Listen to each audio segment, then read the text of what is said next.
Happy Sunday, everybody. Good day. Welcome to Rockland Centers for Spiritual Living. It's wonderful to be with you today. Let's just take a breath. Let us just allow the breath to ground us in this present right now moment. So wherever you were, gather yourself and come here now. All right, wonderful. So I am revmelissa. I am the spiritual director, senior minister here at Rockland Centers for Spiritual Living. So that's where we're going today. Respect the in-between. And I think I'm going to get right into it. The in-between can feel like we're in limbo. It could feel like we're lost, like we don't know where to go, what to do. It is that in the meantime space. Iyanla Vanzant has a book called In the Meantime, and I read it over 20 years ago. It mainly focuses on relationships, and it was what I needed at the time, to focus on relationships, but it really can relate to any area in your life. I needed it because I had just broken off my engagement and I was questioning everything in my life, the choices I was making, what I perceive as the time I had wasted, all of the things. And so one of the things that she writes in the book is this: the meantime is fraught with don't knows and can't do's. Don't know where I'm going. Don't know how I'm going to get there. Wherever there is, doubt, confusion, reluctance, and paralysis are all characteristics of the meantime. If you knew the answers to these questions, you would be just fine. In the meantime, fine is probably not one of them. That perfectly captured how I was feeling at that time. What in the world am I supposed to do now? My pattern, you see, had been to just get into another relationship. There was never a time from, let's say, a teenager through my 20s that I was not in a relationship. As a matter of fact, when I saw that the relationship was going to go left, I would queue up my next relationship just to have it on standby, because I could not bear not being in a relationship. So there was no in-between time. There was no breathing space. I would just go from one to the next. And sometimes, don't tell anybody, y'all, there was some overlap. So we could substitute that relationship for a job, our health, our relationship with a family member or friends. Substitute it for whatever it is. You know how people say, I'm in between jobs right now? For the first time in my life, I was in between relationships, because something spoke to me and said, don't do what you would normally do. Don't do that. Just stay right here in the pain. Just stay right here in the pain. So I was in the in-between, the time when we are not sure what to do next, when we don't have clear answers. We know that this is not our final destination. We know that, but it certainly feels like it is. That is the in-between. Can anyone relate to this? All right, I see some hands up. I see some hands up. Yes, yes. So we want things to be different, right? sometimes drastically different, but nothing appears to be happening. This is our opportunity to choose to respect the in-between, to choose to respect the discomfort of uncertainty, and to fortify our trust in our journey. Discomfort, how does discomfort feel? It feels uncomfortable. It just does. So in the in-between, it feels uncomfortable. So when I ended that relationship and I felt like, what am I going to do now? I felt like I had disappointed my whole family because my whole family loved this man, right? They had our whole life planned out for them, for us. So they made it even more difficult to end it. Substitute in a job. Everyone thinks this is the right job for you. You think this is the right job to you. It's paying you a whole bunch of money. And so you stay. When your heart is calling you to do something else.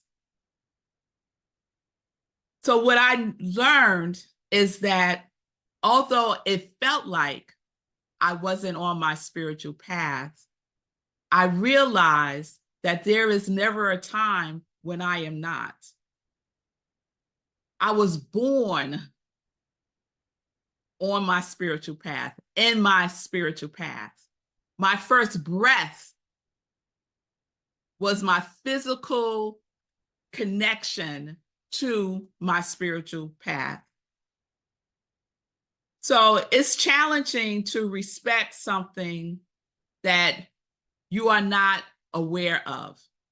But some of us are not aware that we are on our spiritual path, even when we are in the midst of relationships ending, jobs ending, health challenges, disappointments, discomforts. We are still on our spiritual path. And we don't give ourselves the opportunity to respect that in-between time.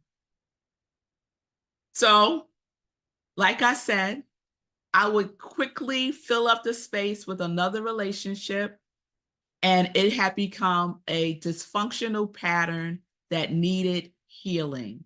So this time, I didn't do what I would normally do. I stayed my butt in the in-between. So when we respect the in-between, we are giving ourselves an opportunity for something else to come in, because there is space for it to come into. Respect the in-between by giving yourself some grace that you really are doing the best that you can. I was like, what is wrong with me? Everyone thinks this guy is the best thing since sliced bread. But we know sliced bread ain't good for us, right? Respect the in-between as an opportunity to be still and know that this is part of your journey. Respect the in-between, releasing any resistance to what is. We resist what is.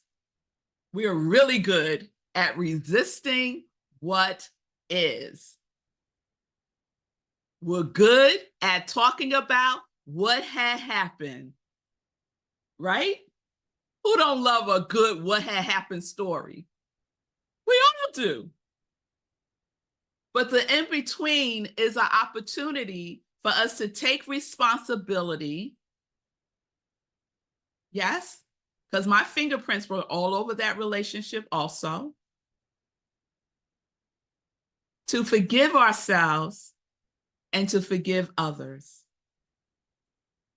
And that in between gives us the opportunity to do and start that process. So remember last week I talked about the definition and the origin of the word respect. And those of y'all know that I love the origin of words, the vibration of the word. And so respect, the origin of the word respect is to look back and pay attention to. So when we respect the in-between, we are respecting looking back from where we were to where we are now and pay attention to the choices that we made along the way. Now, was this difficult for me to do? To take responsibility, to look at the choices that I had made in spite of the red flags that were like, hey, girl, right? It was difficult. It was painful. And it was okay. It was okay that it was all of those things. So we respect the in-between by just allowing ourselves to be in that space. Iyanla Vanzant writes in the book that I mentioned, In the Meantime, she writes, you will stay in the meantime for as long as it takes to get your inner workings in order. So my pattern of jumping from relationship to relationship to relationship did not allow for the space in between to get my inner workings in order. As a matter of fact, I was avoiding my inner workings like the plague. I didn't want no parts of my inner workings, right? But the inner workings is where we need to go. When we respect the in-between time as a gift, it signals to the universe that you are preparing yourself for the next phase of your spiritual journey. Remember, you are still on your spiritual path. The in-between gives breathing space that protects us and prepares us. Protects us and prepares us for the next leg of our journey. You are gathering the necessary tools, right? You're integrating the lessons. Yes? You're resting your nervous system. And you're taking the opportunity to begin to see yourself from a higher perspective because those inner workings are now working. The in-between serves as a catalyst to a deeper awareness of who, and as Jan said, whose we are. Who and whose we are. It is an opportunity to transform from victim consciousness to being consciousness. It is an opportunity to remember again who and whose you are. We say in our teachings that things don't happen to us. We say things happen for us, right? The in-between gives you the breathing space to go within and travel from this happened to me to the field of love consciousness of this happened for me. Many of us stay in that victim place. Look what he did to me. Oh, it's lovely to be there. I love telling that story about what he had done to me. Right? It felt good to play the victim in the story. But it wasn't serving me in a way that I needed it to serve me to move forward. Because that was an old story of what someone had done to me. And so I got to respect myself, own my power, and say to myself, wait a minute, this happened for me. What for? What for, God? That's what I said. Okay, I get that it happened for me, but what for? Right? It's so that I would not bypass it again. Spiritual bypasses. Me jumping into another relationship was my version of a spiritual bypass. So it's not just about changing our thinking. And I know change your thinking, change your life. Yes. And it's important to feel our feelings and to listen to our inner workings, to our soul. If you don't believe me, Ernest said it himself in the Science of Mind text on page 344. I'm not making this up. The highest mental practice is to listen to this inner voice and to declare its presence. I'm going to say that sentence again. The highest mental practice is to listen to this inner voice and to declare its presence. The greater our awareness of this indwelling I am, the more fully we live. When stuff happens, we think and think and think and think and think and think and think and think and think and think and think and think and think and think and think and think and think and think and think about it. And we want other people to think and think and think and think and think and think and think and think and think and think and think and think and think about it too. But Ernest said, the highest mental practice is to listen. He did not say the highest mental practice is to think. Thinking is a mental practice. Yes, it is. But it's not the highest mental practice. So listening, we respect the in-between by listening to that indwelling I am. And every last one of us has an indwelling I am. All of us. So the in-between gives us space to literally lift our spirits by listening to that indwelling I am that I am. That I am that I am that is always whispering to us. And it's not whispering sweet nothings. It's whispering sweet everythings. It's whispering your name. It's reminding you of who and whose you are. But we have to listen. We have to listen. The in-between awakens us to the truth that we are still on our spiritual path. Yes, I felt lost. And I am still on my spiritual path. That relationship served a purpose in my life. It was this relationship that introduced me to Science of Mind. It was this relationship that took me to my first service at Lincoln Center, and I heard Stuart Grayson one Sunday, and the next Sunday I heard Eric Butterworth, and my whole life changed. He doesn't know, but it was, well, then I told him a couple of years later, y'all, we're friends. He doesn't know at the time that what he was really introducing me to was myself.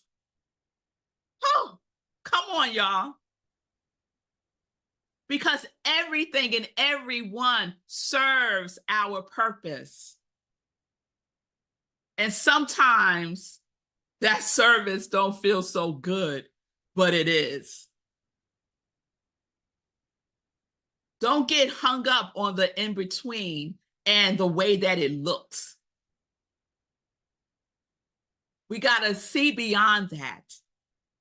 And we see beyond that by going within and by listening to our intuition. I was in that relationship, I think, for like 4 years. Within the first year, I saw red flags, but I ignored them. I'm seeing things. Everyone thinks he's fabulous. Like, what's wrong with me? Listen to your intuition. I would have dreams about him with other women. And then I would tell him about the dreams. And then he would sit there and analyze the dreams with me. Come on now. This was an awesome guy. We could do dream work together. Oh, come on now. Who don't want that in their life? But no, I wasn't listening. I wasn't respecting myself. I wasn't respecting myself. Iana says in that same book, now you are in the meantime, which is life's opportunity to get clear, get real, and heal yourself in preparation for giving and receiving the one thing we all want: pure, honest, unconditional love. But I had to have that for myself. I had been searching for it in these other relationships. Pure, honest, unconditional love for yourself is respect. So I have some love work for you. I gave you some love work last week. Anyone do it? It was the 3 P's: prioritize, practice, and pay. Remember, prioritize self-care. One of the ways that we take care of ourselves is by taking care of our heart and our mind. So prioritize self-care. How do you demonstrate respect for yourself? What do you do for your self-care? And I recommended that we all double it this month. Practice giving from the fullness of who you are and not from the emptiness. When you have an empty cup and you pour, nothing comes out. So we have to give from the fullness. So we get to practice that, right? And then pay attention to what has your attention. Pay attention to what has your attention and establish respectful boundaries. And I suggested that we use our quality to help us establish respectful boundaries to guide us along this journey of our spiritual path. And so the 4th P is preparation. Preparation. Remember, respecting the in-between signals to the universe that you are preparing for the next phase of your spiritual journey. The in-between protects and prepares us. So we get to respect ourselves by spending some quiet time with yourself and just listen. Prepare yourself to listen. To just go within, go somewhere and get quiet. And I'm not saying go on a retreat. I'm not saying climb a mountaintop. I'm saying go somewhere at home, around your neighborhood. Don't make it a big event. We love to do that. That's a delaying tactic. It could be your bathroom. I love to go in the bathroom and listen. Find a space. Get still within yourself. The inner workings are working. And listen. Listen to what pure, honest, unconditional love has to say to you. I guarantee it will remind you again who you are and whose you are. And then just write it down. And it's important for us to write it down because we forget. So we write it down and then we repeat.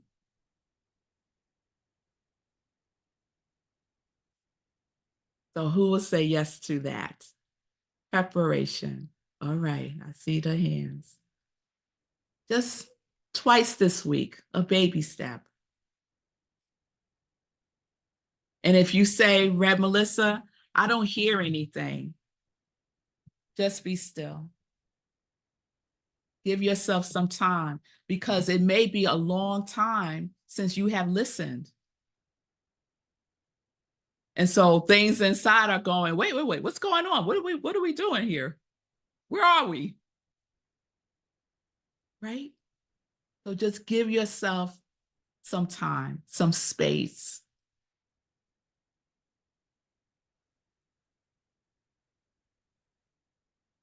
All right. So we got our 4 P's. Prioritize, practice, pay, and preparation.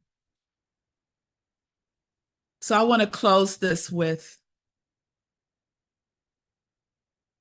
a poem by John O'Donohue. And it's called For Belonging. So I invite you to just go within. Let this sermon, this message, just settle in to your bones as I share this with you. May you listen to your longing to be free. May the frames of your belonging be large enough for the dreams of your soul. May you arise each day with a voice of blessing whispering in your ear. Something good is going to happen to you. May you find harmony between your soul and your life. May the mansion of your soul never become a haunted place. May you know the eternal longing that lies at the heart of time. May there be kindness in your gaze when you look within. May you never place walls between the light and yourself. May you be set free from the prisons of guilt, fear, disappointment, and despair. May you allow the wild beauty of the invisible world to gather you, mind you, and embrace you in belonging. May you listen to your longing to be free. And so it is. Amen. So that's what we get to do for ourselves, right? In that in-between time. Get quiet and remember who and whose you are. Peace and blessings, everybody. Peace and blessings.